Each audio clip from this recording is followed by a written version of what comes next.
మీ current బిల్లును 90% వరకు తగ్గించుకోండి. Number 1 roof top solar company Freyr energy. నమస్తే, వెల్కమ్ టు మనం టీవీ. నేను మీ ప్రియాంకర. ఈ రోజు మనతో పాటు ప్రముఖ పొలిటికల్ అనలిస్ట్ చందు శ్రీనివాస్ గారు ఉన్నారు. వారితో మాట్లాడదాం. నమస్కారం. నమస్కారం సార్. ముంబై నటి, సో ఈమె విషయంలో జరిగింది ఒక్కొక్కటి తెలుస్తున్నట్టే నిజంగా చాలా బాధాకరం. ఎందుకు అంటే ఒక విధంగా చూసుకుంటే ఇప్పుడు కూటమి ప్రభుత్వం వచ్చాక ఏపీ రాష్ట్రం గురించి ఒక రేంజ్ లో చెప్పుకుంటూ పోతున్నా, కానీ ఈ రోజు ఈ అమ్మాయి విషయం ఏదైతే బయటపడిందో ఇప్పుడు అందరికీ సిగ్గుచేటు. ముఖ్యంగా పోలీసు వ్యవస్థపై ఉన్న నమ్మకాన్ని కోల్పోయే పరిస్థితికి వచ్చేసింది. అసలు ఏంటి, ఎట్లా చూస్తారు దీన్ని? డెఫినెట్గా అంటే ఆడపిల్లలకి రక్షణ లేదు అని చెప్పి అనటానికి, దాన్ని ఏ విధంగా గత ప్రభుత్వంలో అన్యాయం జరిగిందని చూపించడానికి ఇప్పుడు కూటమి ప్రయత్నం చేస్తుంది అనేది అనుకోవాలి.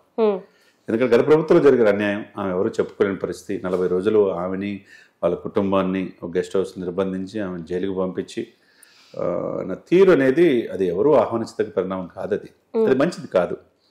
అది అందులో ఆయన ఒక్కల జగదీష్ అనే వ్యక్తి వైసీపీ అయి ఉండటం, తర్వాత ఆయనకి వంతపట్టినట్టుగా ఆయన ఆ పారిశ్రామికవేత్తకి స్నేహం ఉండటం, కామన్గా ఈయన కూడా స్నేహితులు అవ్వటం, ఆమెను ఎట్లయినా ఆ కేసు నుంచి అంతంలో గతంలో ఆ యొక్క ప్రముఖ స్టీల్ వ్యాపారి ఆయన మీద రేప్ కేసు అనేది పెట్టినట్టుంది ఇప్పుడున్న అమ్మాయి. దాని నుంచి తప్పించుకోవడం, దాని నుంచి రాజీ చేయడానికి వీళ్ళందరూ ప్రయత్నం చేసే భాగంలో ఆంధ్రప్రదేశ్ సంబంధించిన పోలీసులు ఎవరైతే ఉన్నారో వాళ్ళు, ఈ విద్యాసాగర్ ఇప్పుడు తెరమేకి వచ్చిన పేర్లు. మరి తెర వెనక ఎవరున్నారో కూడా చూడాలి. ఏదైనా కానీ ఆమెని నిన్న ముంబై నుంచి ఆమె రావటం, విజయవాడలో నేను వెళ్ళి కలవటం, కమిషనర్ కూడా కలవటం, ఆ దిశగా ఎంక్వైరీ జరుగుతూ ఉంది. అంటే దాంట్లో ఆమెని వేధించిన వాళ్ళు ఎవరు, ప్రస్తుతానికి విద్యాసాగర్ పోలీసుల పేరు చెప్తుంది. ఇంకెవరు ఉన్నారనేది ఐడెంటిఫై చేయాలి. ఐడెంటిఫై పీరియడ్ కూడా సీసీ కెమెరాలు, ఫొటోస్ చూపించి పోలీసులు ఐడెంటిఫై చేస్తారు. ఒకవేళ నిజమని తేలితే చట్టం దృష్టిలో ఎవరైనా సమానలే. కాబట్టి ఆడపిల్ల ఎవరైనా ఎక్కడైనా ఏ రాష్ట్రమైనా ఆ మహిళకు అన్యాయం జరిగితే అది శిక్షించాల్సిన అంశమే. ఇప్పుడు మహాత్మా గాంధీ గారిని ఏం చెప్పారు, అర్ధరాత్రి ఆడపిల్ల ఎప్పుడైతే స్వతంత్రం వెళ్ళకూడదు, నిజమైన స్వాతంత్రం అన్నాడు. మరి ఆ విధంగా ఉందా అంటే మనం మొన్న కలకట్టా సంఘటన చూసాం. ఇప్పటి వరకు క్లారిటీ లేదు ఆ అమ్మాయి విషయంలో.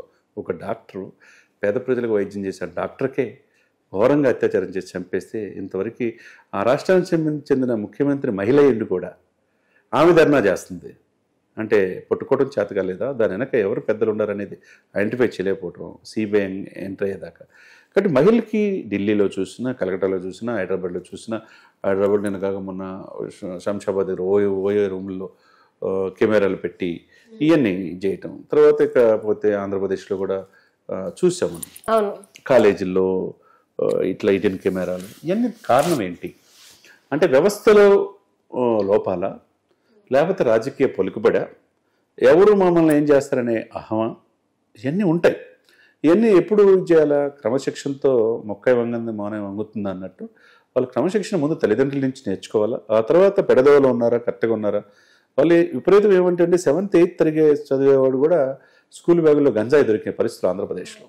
ఆ గంజాయి ఎందుకు ఏవోబోవడం నుంచి విచ్చలవిడిగా వచ్చింది, అక్రమ మద్యం కావచ్చు. ఇది చెడు వ్యసనాలకు బారిసయ్యే తల్లికి ఇప్పుడు అధునాతనమైన ఫోన్లు ప్రతి ఒక్కరికి, దాంట్లో వీళ్ళు చూస్తుంది ఏంటి, వీళ్ళు చేస్తుంది ఏంటి, ఈ అన్ని పరిణామాలు ఏదైనా కానీ ఆమెకి ముంబై నటికి ఆమెకి న్యాయం జరగాల్సిన, ఆమె ఎంత మానసిక క్షోభకు గురైందో ఆమె 1-2 ఛానల్లో చూస్తే మనకు అర్థమవుతుంది. నేను వాళ్ళ లాయర్తో కలిపి చూశాను. నేను ఆమె పెట్టుకున్న లాయర్ కూడా నాకు నాగార్జున యూనివర్సిటీలో సీనియర్ నర్రాజ్ శ్రీనివాస్ అని ఆయన పెట్టుకున్నారు. ఆ లాయర్ కూడా నేను మాట్లాడిన తీరు చూస్తుంటే ఆమెని అర్థమవుతుంది అసలు వాట్ ఈస్ ఎంత మానసిక క్షోభ గురైంది, ఎందుకు ఇట్లా పోలీసులు ఆమెను వేధించారు, పోలీసులతో పాటు రాజకీయ నాయకులు ఎందుకు వేధించారు, దాని వెనక ఎవరున్నారు అనేది అక్కడ ప్రత్యేకంగా ఒక అధికారిని వేశారు, విచారిస్తున్నారు. దాని వెనక ఎవరున్నా కానీ చట్ట ప్రకారం చర్యలు తీసుకుంటామని హోంమంత్రి చెప్తున్నారు, చంద్రబాబు నాయుడు గారు చెప్తున్నారు, లోకేష్ గారు చెప్తున్నారు. కాబట్టి మనం ఏమైతే ఏంటి, దీని వెనక ఎవరున్నారు అనేది మనం చూడాలి. అసలు ప్రస్తుత సమాజంలో ఆడపిల్లలకి భద్రత లేకుండా పోయింది. అసలు దీనికి కారణాలు ఏమనుకోవచ్చు? అంటే దాంట్లో ఆడపిల్లలకు భద్రత లేకపోవటం ఒక మగవాళ్ళమేనే ప్రశ్నించడం కాకుండా ఆడవాళ్ళలో కూడా వాళ్ళలో కూడా కొద్దిగా మార్పు రావాలి. ఎందుకంటే వాళ్ళు వేషధారణలు కావచ్చు, వాళ్ళ వే ఆఫ్ ఇది కావచ్చు, ఎందుకు అంత అవకాశం అవతల వాళ్ళకి ఇస్తున్నాం మగవాళ్ళకి అనేది కూడా మనం చూసుకోవాలి. ఇది పబ్ కల్చర్ ఎక్కువైపోయింది. మన సంస్కృతి సాంప్రదాయాన్ని గౌరవించే పరిస్థితిలో కూడా లేదు. తల్లిదండ్రుల మానిటరింగ్ లేదు. తల్లిదండ్రులు ఒక స్టేజ్ వరకు అంటే కష్టపడి 15-18 సంవత్సరాలు చదివించి ఇంకా కాలేజీలకో యూనివర్సిటీలకో పంపించేస్తారు. ఆ తర్వాత ఉద్యోగాలు రీత్యా వేరే ప్రాంతాలు పంపిస్తారు. ఆ తర్వాత ఒక స్టేజ్ దాటిన తర్వాత ఏమవుతుందంటే ఇది వెస్టర్నైజేషన్కి అలవాటు పడిపోయి లివింగ్ టుగెదర్ అన్నట్టు అవుతుంది. ఏదో చాలా క్యాజువల్గా అయిపోతుంది. లివింగ్ హైదరాబాద్లో ఉన్న లివింగ్ హాస్టల్స్ ఇంకెక్కడ ఉండవు. అంటే ఇదేంది ఈ సంస్కృతి ఎటువైపు దారితీస్తుంది అంటే పెళ్లి కాకముందే ఆడపిల్ల అమ్మాయి అబ్బాయి కలిసి ఉండటం అనేది ఇది నాగరికత సమాజంలో మనం ఉన్నాం. వ్యాపారాల రీత్యా ఉద్యోగాల రీత్యా ఫాస్టెస్ట్ గ్రోయింగ్ ఎదుగుతున్న నగరీకరణలో భాగంగా ఇవన్నీ కూడా నార్త్ ఇండియన్స్ ప్రవేశపెట్టారు ఇక్కడ ఆ కల్చర్. దాన్ని ఇప్పుడు సౌత్ ఇండియన్ వాళ్ళు తీసుకుని ఏదో సాధించినట్టుగా ఫీల్ అవుతున్నారు. అంటే వాళ్ళు కలిసి ఉంటే పెళ్లి చేసుకునే వాళ్ళు ఎంతమంది ఉన్నారు? దాంట్లో 5 to 10%, 90% ఎవరి దారులు వాళ్ళే. అంటే ఎవరు మోసం చేస్తున్నారు ఇక్కడ అంటే తల్లిదండ్రులు పిల్లలు మోసం చేస్తున్నట్టుగా ఉంది. కాబట్టి పిల్లలు కూడా బాధ్యతగా ఉన్నప్పుడే ఇటువంటి జరగకుండా ఉండడానికి అవకాశం ఉంటుంది. అంతేకాదు ఈ సమాజంలో అనేక సమస్యలు ఉంటాయండి. పేదవాడికి 4 ఏళ్ళతో భోజనం తినడానికి రోజు కష్టపడితే కదా లేదు. అటువంటిది హైదరాబాద్లో చూసాం మనం. పేదవాడికి కష్టపడితే 15-20 సంవత్సరాలు కష్టపడి వాడి జీతంతో కొనుక్కుంటే 10 to 20% ఇల్లు కొనుక్కోగలుగుతున్నారు. మరి అక్రమార్కులు ఈ రోజు కన్నేస్తే రేపు తెల్లారిదలకి అది చెరువుల నాలాల కుంటల ఏం వదిలిపెడతలా. కాబట్టి ఈ రోజు హైడ్రా లాంటి వ్యవస్థ కంట్రోల్ చేయడానికి వచ్చింది. అది అప్రిషియేట్ చేయాలి రేవంత్ రెడ్డి గారిని కావచ్చు, కైట్రా కమిషనర్ రంగనాథ్ గారిని. కాబట్టి అటువంటి సిస్టమ్ అనేది ఉండాలి. ఇది డ్రగ్స్ ఎక్కడ ఉన్నది, ఈ గంజాయి ఏంటి ఇవన్నీ సంస్కృతి ఇవన్నీ కూడా మానిటరింగ్ అనేది ఉన్నప్పుడు అది తల్లిదండ్రుల యొక్క పర్యవేక్షణ ఉండాలా. తర్వాత కాలేజీలో చదువుకుంటే అక్కడ ఉన్న హాస్టల్ వార్డెన్ కావచ్చు, ఎప్పటికప్పుడు ఆ పిల్లవాడు ఎలా ఉన్నాడు అనేది చూడాలి.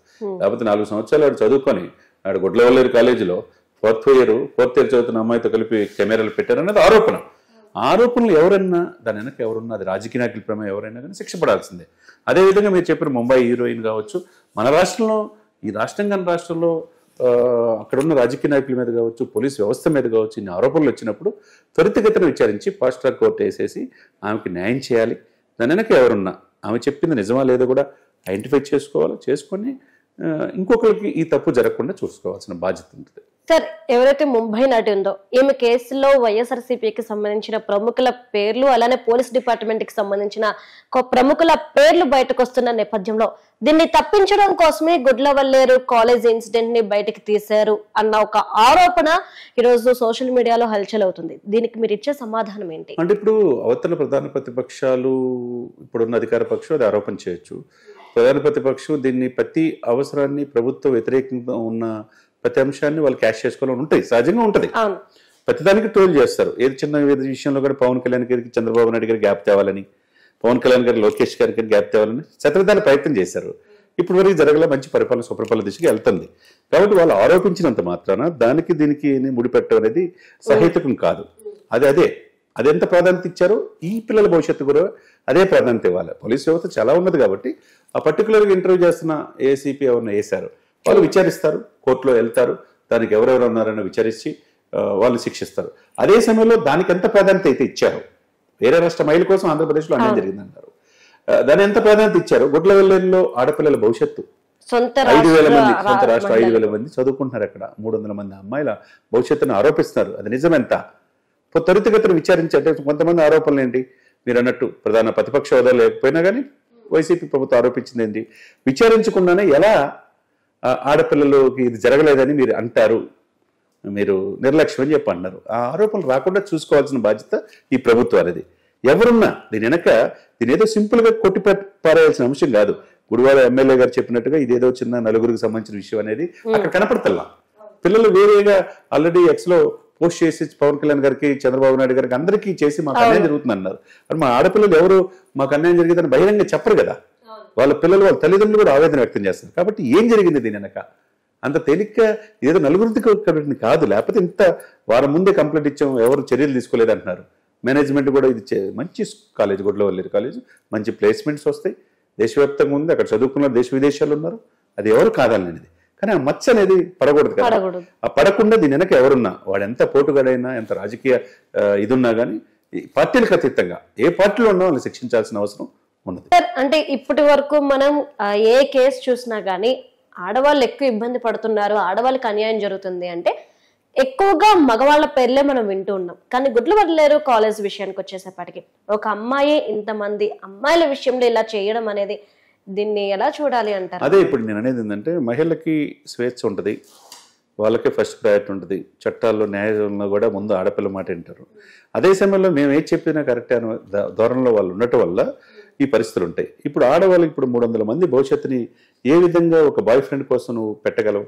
ఒక ఆడపిల్ల అది తప్పు కదా. నువ్వు 4వ సంవత్సరం చదువుకున్నావు, నీకు ఫ్యామిలీ ఉంది, నీకు తల్లిదండ్రులు ఉన్నారు, కష్టపడి చదివిస్తున్నారు.